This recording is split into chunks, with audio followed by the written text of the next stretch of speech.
Welcome to No Avail Astronomy Podcast. That is right where we follow all the infinite cosmos of all. Wait. Sorry, people are telling me that I should be starting my podcast more as soon as I start, but yeah.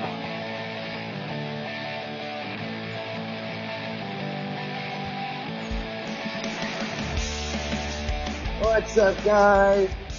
Welcome to No Avail Astronomy Podcast, where we dive into the greatest stories and the newest stories in space exploration and more. Join me as me and my dog and Aunt Lincoln share the stories and all the great, wonderful, up-to-date things that are going on in space. So as you know, it's pretty cool. I'm gonna go get my coffee. Everybody go get your coffee.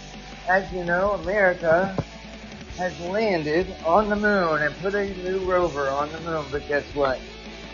It was not from NASA. Nope. This is from an independent.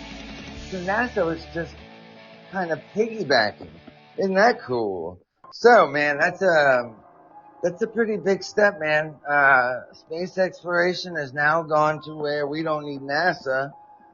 Private,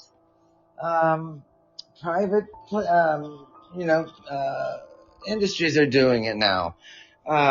So, meet me back here in 2 minutes and, we'll go over the awesome stories of it, and I will be right back. Don't go anywhere. This is going to be an awesome story. So I will be right back.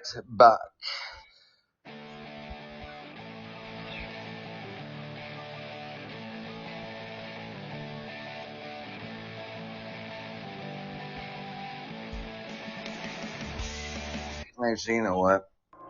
Let's just get into it. All right. So check this out. The first private moon landing just happened. Is it time for lunar law? Boy, that's something that comes to mind because, there was a treaty signed saying that nothing in space can be owned by anybody. Space is, it's all up, not for grab, but it's not something that anybody can own. So there was an electric moment on February 22nd when Intuitive Machines, Odysseus lander, a rectangular prism built atop several slender metallic legs, touched down on the surface of the moon. Surely moon landings are always a thrill, but the descent of Japan's slim probe, complications and all, was inspiring. India's Chandrayaan, I can never say that right, 3 mission rippled voltaic moment of its own, capturing the hearts of many across the world, and filmmakers are still making movies about the Apollo years. But there's something special about Odysseus. Is that how you say that? With this landing, Odysseus is officially the first private spacecraft to ever achieve the feat. It's also the first American module to stand on the moon's cratered body in over half a century. The last time a US-borne probe got to, sorry. That was not supposed to happen at all. No, it sure wasn't. Anyway, God, I cannot get out of this. So as you know, this is a private owned. That's, I know.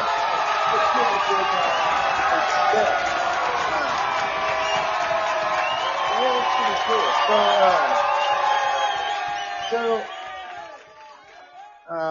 With this landing, Odysseus is officially the first private spacecraft to ever achieve the feat. It's also the first American module to stand on the moon's cratered body in over half a century. The last time a US-borne probe got to Earth's reflective companion, it was 1972. And alongside these honors, Odysseus managed to carve out a very important place in humanity's upcoming lunar odyssey. It proved that commercial lunar landings can work, and it suggests we're about to see way more of them. So I think this is a great thing. There's some people that are worried about some things because, well, who owns the moon? That's, we're going to get into that one too. Now, what are the laws in space?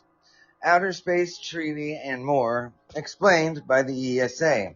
But while we've all surely caught the moon bug, lunar pioneers will soon need to contend with a pretty serious issue when it comes to space exploration. The thing about space is there's very little law. Martin Elvis, an astrophysicist at the Harvard and Smithsonian Center of Astrophysics, said during the year's American Astronomical Society meeting, as Elvis says, the only firm type of space rulebook we have right now is the Outer Space Treaty of 1967, which outlines tenets such as states shall be liable for damage caused by their space objects, and states shall avoid harmful contamination of space and celestial bodies. But even that has its caveats. It's not a prescription of laws, Elvis said. It's a set of principles. And I agree with that. I can see where he's coming from with that. Now, is space technically a free-for-all? Boy, that's, who wants to answer that one?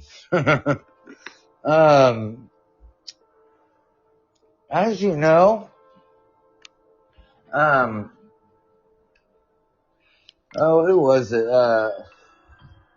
There was who was it that I think it was India after they landed that I can never say that what that probe was that they landed on. They started selling plots of the moon, and I don't think that they were giving out these papers, and I don't think that you can do that because it's off limits to sell to public. So I can see, that's going to be a big problem if people are buying that, and in like 100 years when they're starting to get everything together and someone comes up, hey, this is mine, has a piece of paper saying that they own that property. I'll see how that goes. Now, it should be noted that the policymakers are indeed making strides toward laying out the ground rules as nations across the globe start racing to space with the wide dreams of moon mining, lunar telescope building, and even placing artistic marks on the lunar surface. You may also find it interesting that there apparently seems to be an inspiration of sending Bitcoin and NFTs to the moon as well. The Artemis Accords, for one, is a U.S.-led endeavor to get as many space-curious countries as possible to agree on peaceful exploration. It's named for NASA's ambitious Artemis program, which aims to get boots on the moon within the next couple of years and on Mars someday, too. However, the Artemis Accords are also technically non-binding. Even if they provide a helpful framework for the day on which space laws are finally written, they're not laws. If you pick up a rock and put it in a bag, it's yours, Elvis said of one Artemis Accords rule. It belongs to the agency or the state that did that. Now, this principle, to be fair, has already proven true to a great degree, as we've seen in Apollo moon samples. Japan's Hayabusa 2 asteroid samples, and most recently NASA's OSIRIS-REx mission asteroid samples. As Elvis puts it, it's a de facto thing.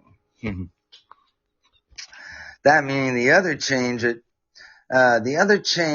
introduces is to come up with the idea of safety zones around different installations. He said, though the astrophysicist admits he's written a paper before about how the idea could be terribly misused. To claim property on the moon, he emphasizes, is a good idea in general. Still, that sticks out of the fact that none of this is written in law. So, get it, Linky. Now, in terms of governance of the moon right now, well, hey, where did that go? Shitball, yeah. Oh, yeah. Hang on, I'm sorry. In terms of governments of the moons right now, there's none essentially, Elvis said. Though, on the bright side, there are ongoing approaches to develop laws for the moon. The United Nations Committee on the Peaceful Uses of Space exists, for instance, an organization that meets rather often to discuss how to promote nonviolent space exploration. According to the United Nations Office for Outer Space Affairs, the last meeting ran this year from January 29th to February 9th. There is a group called For All Mankind, Elvis added, which is trying to protect landing sites and other historical sites on the moon. There's also the very interesting fact that in 2022, Canada extended its criminal law jurisdiction to the moon. Yet, with the success of Odysseus, we now know that both space agencies and non-space agencies can start populating the moon with various things they wish to send up there. So private companies may have their own set of criteria for stuff they're willing to blast toward the moon.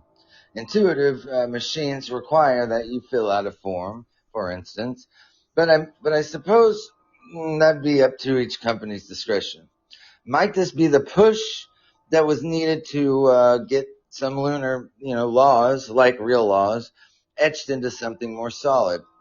In fact, the biggest reason Odysseus is on the moon right now is thanks to NASA's Commercial Lunar Payload Service Program, or CLPS. The agency basically created this program because it wanted a way to enlist private companies to take care of transit to the moon, aka make the rocket and lander, so that science experiments can just be the first passengers.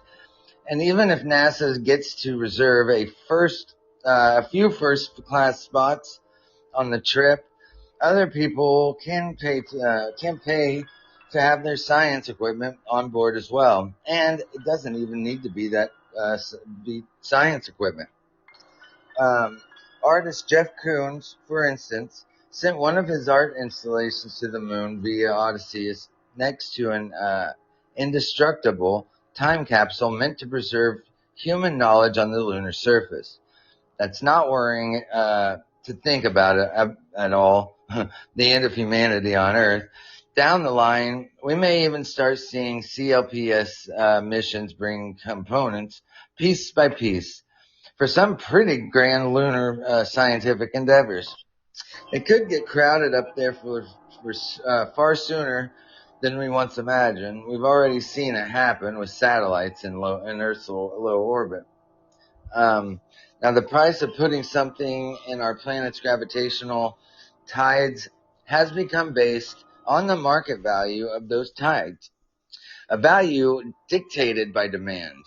Some have even devised strategies of throwing things into a cheaper area of Earth's orbit first, then forcing the device to change orbits later on. Theoretically, they argue that should circumvent some, high costs. Will the same thing happen to the moon or on the moon? I'm thinking probably competing for lunar real estate. That's the big,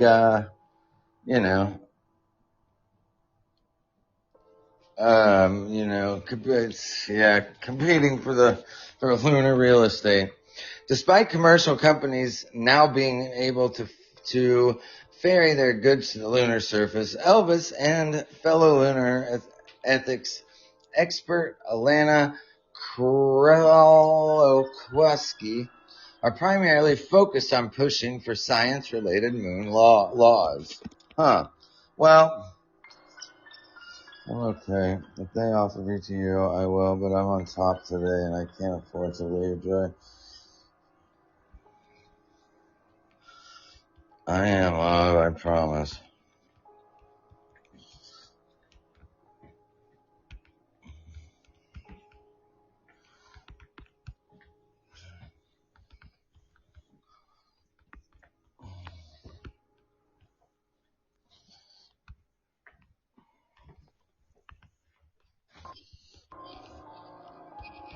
I really don't. Okay. Now, despite commercial companies now being able to ferry their goods to the lunar surface, Elvis and fellow lunar ethics expert, they primarily focus on pushing the science-related moon laws.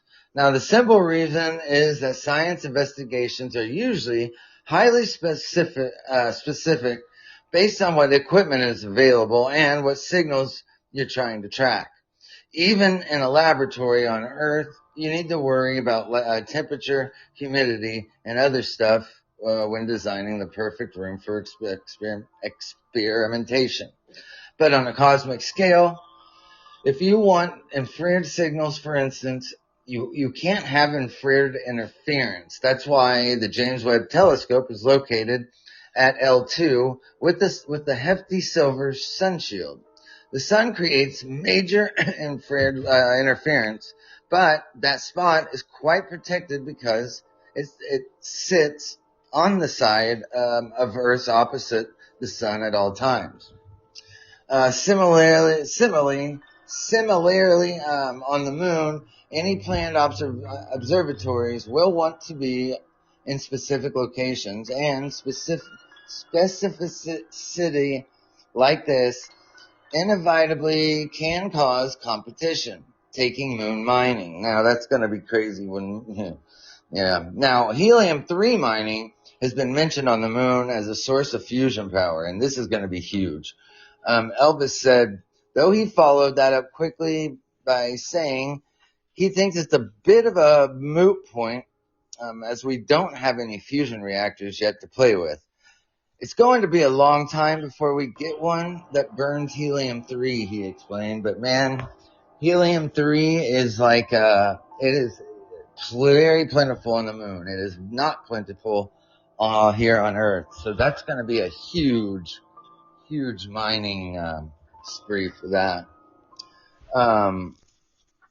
Now, on the other hand, however, helium-3 is believed to be a valuable substance for quantum computing, a burgeoning field that allows computer hardware to dip into the quantum realm and achieve mind-bending levels of computing power. Engineers are still working out the crevices of that whole endeavor, but they're definitely trudging alone. If that turns out to be necessary, Elvis said, then there will be a huge market. No, that's not true. There's already a huge market. And all that helium-3 mining obviously must be done in helium-3 rich locations on the moon. Thankfully, according to Elvis' calculations, there exists some helium-3 mining sites that fall on the far side of the moon. This means, from Earth, if lunar miners decide to run operations there, we probably won't see our beloved celestial friend Mary by construction efforts. There won't be any nasty scars to be seen from our balcony, Elvis said. But Would any of this pose any or an issue if the best helium-3 mining sites happen to fall in the same location as the best zone in which they conduct infrared astronomy? Now, damn it, not you. I'm sorry. I should just looking for something. Wait, where did it go? Yeah, so engineers are still working out the crevices of the whole endeavor, but they're definitely trudging along. If it turns out to be necessary, I've said, then there will be a huge market. And all the helium-3 mining obviously must be done in helium-3 locations on the moon. If lunar miners decide to run operations there, we probably won't see our beloved celestial friend marred by construction efforts. There won't be any nasty scars. So, but would any of these pose an issue if the best helium-3 mining sites happen to fall in the same location as the best zone in which to conduct infrared astronomy? Now, will they be too close to areas where gravitational wave detectors may one day be built, therefore introducing seismic interference with all the drilling? Oh man, boy, what a cluster. We have a fundamental problem in this case, Elvis said, perhaps of a clash between the astronomical value and scientific value of the site versus the dollar of the value. You know how greedy ass people are. It's going to be not okay. For instance, the Lunar Labs Initiate at Vanderbilt University is working on the blueprints for building a gravitational wave detector on the moon, meaning it can't be positioned near any drilling sites. And that doesn't just go for helium-3 drilling. Some areas on the moon believed to be wet or hold water content that space agencies hope to access. Plus, if these agencies do indeed access that water, it wouldn't be far-fetched to imagine they'd build a base around those other ones, the oasis of them.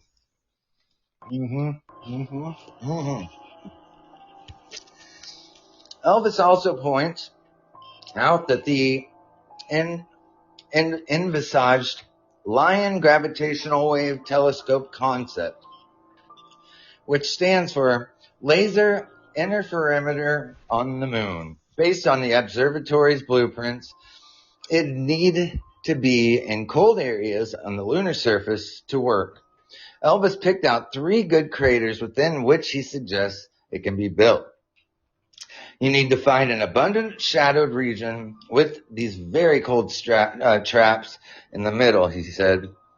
There are really only 3, and of the 3, Hayworth, Shoemaker, and Faustine, whatever, only Faustine is dry. That may create some rivalry for future infrared moon astronomers. For the infrared telescopes, he said, you want to get to the longest wavelengths. You want to be in the coldest of cold traps. I don't think we should completely shut down the use of the moon, he added. It's tricky. It's going to be a yes or no. It's going to be a matter of a careful deliberation and negotiation. Furthermore, all of this isn't to say commercial lunar goals aren't a worry as well, especially for large enterprise projects. Now, there were even ideas for building or bulldozing patterns into the moon's surface that would advertise the Nike swoosh, Elvis said. That would be like an abomination of my humble opinion. Wouldn't that be, that would just be, really? I mean, to do that? It's all worth considering the recent controversy that appeared when Astrobotics Peregrine lander, aka NASA's first CLP CLIPS try and failure, carried human ashes on its lunar journey. The Navajo Nation objected, asking NASA to prevent the ashes from reaching the moon's surface, as a celestial object is scared to indigenous culture. There are certainly groups of people who are reasonably vocal about protecting the moon, or at least the appearance of the moon on the near side, Elvis said. It's something that all of humankind shares. And it is not shouldn't be anybody's right to go fuck that up. But anyway, we've always seen the moon untouched and unblemished. So, to keep it that way, it may be time to consider the ethics of lunar exploration and consider how we can turn those ethics into actionable laws. That's very, very true. Well, let me know what you think in the comments about what you think about the laws and the moon is something that we should kind of be able to make not everybody's, and not make it into I think regardless, once they start mining, that's pretty much going to be it. That's pretty much going to be all of it. Well, guys, leave comments if you like the show. Please hit like, please hit follow, and I will be posting another video, another episode at about 3 o'clock. So join me there, and I hope to see all you guys. You guys have a good day, and to no avail, another show prevails. You guys have a good one.